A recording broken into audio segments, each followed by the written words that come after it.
Bruno Le Maire, qui hérite du portefeuille de Bercy, donc de l'économie. Oui, et qui, comme on le supposait, travaillera avec Gérald Darmanin, qui lui reprendra ce qu'on appelle l'action et les finances publiques, donc qui sera le successeur de Christian Eckert pour l'essentiel à ce secrétariat d'État, enfin ce qui était un secrétariat d'État, puisque lui est ministre, mais qui a été qualifié du budget. Effectivement, une figure emblématique de la droite, candidat à l'élection présidentielle, candidat à la primaire, ministre de l'Agriculture de Nicolas Sarkozy, dont on rappelait tout à l'heure d'ailleurs que l'ancien président de la République, Nicolas Sarkozy, lui avait promis les yeux dans les yeux, selon l'expression consacrée, qu'il serait ministre de l'économie.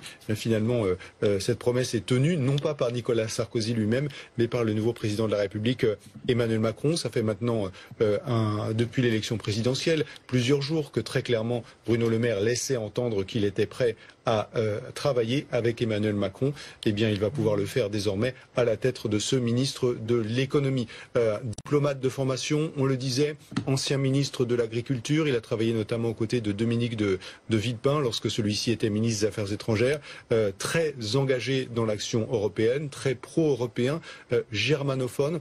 Et à un moment où il faut travailler à une refondation de l'Europe, c'est le mot qui a été employé par Emmanuel Macron à l'occasion de son premier déplacement à Berlin, aux côtés d'Angela Merkel, celui qui négociera sur les dossiers qui concernent l'Europe, celui qui concerne l'évolution de la zone euro en particulier, sera évidemment en première ligne sur ce sujet de la construction et de l'évolution de l'Europe.